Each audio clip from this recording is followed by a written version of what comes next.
پیٹھ پیچھے کہا کرتے، ہاں جب اپنی بیٹی کی کرے گی تو دیکھیں گے دنیا کی کیا کچھ نعمتیں دان کرتی ہے۔ اور واقعی دنیا نے دیکھا تھا کہ انہوں نے دنیا جہاں کا سامان بیٹی کے لیے اکٹھا کر لیا تھا۔ صوفیہ، کھانا تو تیار ہے نا؟ وہ لوگ جہیز لینے کے لیے پہنچنے ہی والے ہیں۔ انہوں نے قریب سے گزرتی بہو کو مخاطب کیا۔ جی امی، ہر چیز تیار ہے، آپ بالکل بے فکر رہیں، بس آتے ہی کھانا سرو کر دیں گے۔ بھائی، میں نے تو آج کے دن بھی لڑکے والوں کے لیے کھانے کا اعلیٰ انتظام کیا ہے۔ مٹن کا قورمہ، چکن، شاشلک، چائنیز پلاؤ، فرنی، سب یہ بڑے بڑے دیگچوں میں میری بہوؤں نے تیار کیا ہے۔ بیٹی کے سسرال کے پیٹوں میں جب تک ترن والے رہیں ان کی زبان شکووں سے خالی رہتی ہے۔ یوں سمجھو زبان کا ذائقہ بہو کی خامیوں کو زبان پر نہیں لگا۔ وہ اپنی عادت کے سبب اپنی تعریفوں کے پل باندھ رہی تھیں۔ جمیلہ ان کی باتوں سے اکتا کر اٹھ کھڑی ہوئیں۔ ہاں، کہاں جا رہی ہو ابھی سے؟ بس بھابھی، گھر چلوں، طیب کی طبیعت خراب ہے، انہوں نے پوتے کا نام لیا۔ بیٹھی رہو، کھانا کھا کر جانا، اللہ بہتری کرے گا۔ طیب کو سنبھالنے والے گھر میں ہیں ہی، انہوں نے ہاتھ پکڑ کر انہیں پھر سے بٹھا لیا تو وہ بھی خاموشی سے بیٹھ گئیں۔ نور حرم کا جہیز لے جانے کے لیے انہوں نے لڑکے والوں کو سپہر کا ٹائم دیا تھا، مگر سپہر سے شام سائے پھیلنے لگے لیکن ان کی طرف سے کوئی شخص نہ پہنچا۔ بار بار فون کر کے انہیں جہیز اٹھانے کے لیے اصرار کیا تو ملازم لینے آ پہنچے۔ ملازموں کو دیکھ کر اس کے بھائیوں کو تب چڑھ گئی۔ فرزانہ کا بھی فون کھول اٹھا۔ لاکھوں کی مالیت کا جہیز انہیں دے رہے تھے اور انہوں نے آ کر دیکھنا تک گوارا نہ کیا۔ فرزانہ نے سمدھن کو فوراً فون کھڑکا دیا۔ بہن، ہمارے ہاں رشتہ داروں کی موجودگی میں دلہا کے کسی معتبر رشتہ دار کے حوالے جہیز کیا جاتا ہے۔ ملازموں کے حوالے کرنا ہمیں اپنی توہین لگتا ہے، وہ قدرے درستی سے بولی۔ لڑکے کی ماں نے تحمل سے ان کا کڑوا لہجہ برداشت کیا اور ڈرائیور کے ساتھ خود بہن کو لے کر ان کے ہاں پہنچ گئی۔ وہاں موجود سامان دیکھ کر وہ متحیر رہ گئیں، ایک دوسرے کی طرف دیکھا، آنکھوں ہی آنکھوں میں راز و نیاز ہوئے۔ فرزانہ بہن، اس سب کی کیا ضرورت تھی؟ ہمارے لڑکے کے پاس جب گاڑی ہے تو موٹر سائیکل کا تکلف کیوں کیا آپ نے؟ ہمارے گھر میں اللہ کا دیا سب کچھ موجود ہے، ہمیں فقط آپ کی بیٹی چاہیے تھی۔ یہ سب فضول رسمیں ہیں، آپ نے ناحق کتنا پیسہ برباد کیا۔ ارے کیسی باتیں کر رہی ہیں آپ؟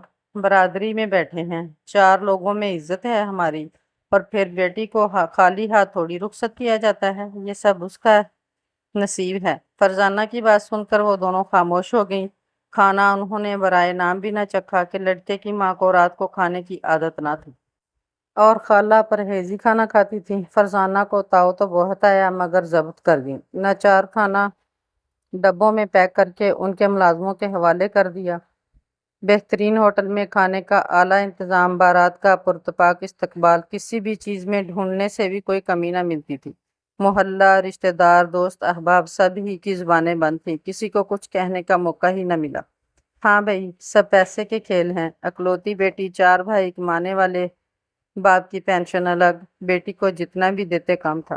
فکر تو ہم جیسوں کو ہے، جوڑ توڑ کر کے ایک بیٹی کو پار لگاتے ہیں تو دوسری کی فکر آنکھوں کو ستانے آ جاتی ہے۔ جیسے تیسے 2 کا بوجھ سر سے اتارا تو ابھی 2 کے جہیز کی تیاری میں باپ بھائیوں کے کندھے جھکے دکھائی دیتے ہیں۔ خالہ ثریا بجھے دل کے ساتھ بولی تو ممانی فریدہ نے بھی ان کی تائید میں سے گردن ہلائی۔ نور حرم بجھے دل کے ساتھ گھر میں داخل ہوئی تو سامنے لاؤنج میں صوفے پر بیٹھی ماں کے دل کو دھکا سا لگا۔ جلدی سے کھڑے ہو کر بیٹی کو گلے لگایا، داماد کی تلاش میں نگاہیں دوڑائیں۔ اظفر کہاں گیا؟ رہ گیا، وہ مجھے چھوڑ کر چلے گئے ہیں، انہیں ضروری کام تھا۔ نگاہیں چرا کر ماں کو جواب دیا اور بھتیجے کو گود میں اٹھا کر پیار کرنے لگی۔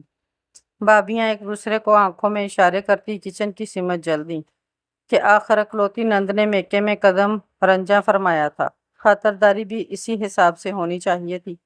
رات کو کھانے کی ٹیبل پر اظفر کا انتظار نور حرم سمیت ہر شخص نے کیا، مگر بقول اس کے اسے ضروری کام تھا۔ بھائیوں کی آنکھوں میں ناگواری اور ماں کی آنکھوں میں فکرمندی کی جھلک اس نے واضح دیکھی تھی، مگر اس کی آنکھوں کی نمی سب سے پوشیدہ رہی، اور یہ نمی بڑھتے بڑھتے جب آنسوؤں کی شکل اختیار کر گئی تو فرزانہ زلزلوں کی زد میں آ گئی۔ آخر تم مجھے بتاتی کیوں نہیں؟ کیا پریشانی ہے تمہیں؟ اظفر کا رویہ مجھے تمہارے ساتھ کچھ مناسب نہیں لگ رہا۔ نیا نویلا دلہا اپنی چند مہینوں کی دلہن کے ساتھ ایسا خشک رویہ رکھتا ہے، تمہیں یہاں چھوڑ کر ایک فون تک کرنا گوارا نہیں کرتا۔ تمہارے ابا اور بھائی گیٹ پر سے اسے زبردستی اندر لاتے ہیں، ڈھیروں ڈشز اس کے لیے بنائی جاتی ہیں اور وہ انہیں ایسی نزاکت سے چکھنا کہ مبادا زہر ہی نہ ملا دیا ہو۔ سسرال والوں سے مسکرا کر دو بول بولنے پر وہ راضی نہیں، اپنے سسرال میں تم نہیں آنے دیتی، چلے بھی جاؤ تو ڈرائنگ روم سے آگے کا راستہ نہیں دیکھا ہم نے۔ آخر معاملہ کیا ہے، تم مجھے سیدھی طرح اصل بات بتاؤ۔ ماں نے آج اس سے اگلوانے کا تہیہ کر لیا تھا اور اس نے بھی جیسے حلق میں پھنسے آنسوؤں کے پھندے کو رہائی دے دی۔ وجہ بس اتنی ہی ہے کہ وہ نیا نویلا دلہا نہیں ہے۔ کیا مطلب؟ فرزانہ کی سانس اٹک گئی۔ ہاں امی، آپ نے میرے جہیز کا سامان اکٹھا کرنے میں دن رات ایک کر دیا، بھائیوں کی ابا کی جمع پونجی لوٹا دی، ہر چیز جانچ پڑتال سے اعلیٰ عمدہ خریدی، گارنٹی کارڈ دیکھ کر اشیاء خریدی گئیں، عمدہ لکڑی کا انتخاب کیا کہ دیر پا چلے، گن نہ لگ جائے، فرنیچر کی پالش تک پر دھیان دیا گیا کہ کہیں چند برسوں میں ہی اس کا رنگ نہ اڑ جائے، مگر جس سے بیٹی کا نصیب جڑا تھا اس کے بارے میں کوئی چھان بین نہ کی، اس کی ظاہری چمک شان و شوکت پر مر مٹی۔ آپ نے یہ کیوں نہیں سوچا کہ جس سے میری بیٹی کی خوشیاں وابستہ ہو رہی ہیں، یہ تو یقین کر لوں کہ وہ میری نور حرم کو خوش بھی رکھ سکے گا یا نہیں۔ نور حرم نے بے آواز آنسوؤں سے روتے ہوئے سر ماں کی گود میں رکھ دیا، اور فرزانہ کی یہ سب سن کر حالت دگرگوں ہو گئی تھی۔ سینے میں اٹکا سانس بمشکل بحال کیا، کچھ کہنے کو لب کھولنا چاہے مگر بیٹی کے دکھ نے آواز سلب کر لی۔ آنسو ماں بیٹی دونوں کا دامن تیزی سے بھگو رہے تھے۔ امی، اظفر کی 3 برس قبل پسند کی شادی ہوئی تھی، ایک حادثے میں اس کی بیوی مفلوج ہو گئی، اسے اپنی بیوی سے عشق ہے اور اس کا یہی عشق مجھے اس گھر میں نوکرانی بنا کر لے گیا۔ ہاں امی، میں اس کی پہلی بیوی کی خدمت گار ہوں، اس کی خدمت کے عوض مجھے اچھا کھانا پہننے اوڑھنے کو دیا جاتا ہے، مگر میرا چہرہ میرے شوہر کی محبت ستائشی نظر سے محروم ہے۔ کاش آپ مجھے کچھ نہ دیتی مگر اچھے نصیب کی دعا دیتی۔ آپ نے ہمیشہ اچھا جہیز دینے کا سوچا مگر میرے نصیب کا فیصلہ کرنے میں ذرا سوچ بچار سے کام نہ لیا۔ اس نے ماں کا آنسوؤں سے تر چہرہ اپنے ہاتھ میں لیا۔ فرزانہ تڑپ اٹھی، تیرے نصیب کو ابھی کچھ نہیں ہوا، اس دہاجو سے تو دیکھنا میں کیسے نپٹتی ہوں، کل ہی فیصلہ لیتی ہوں میں تیرا اس سے۔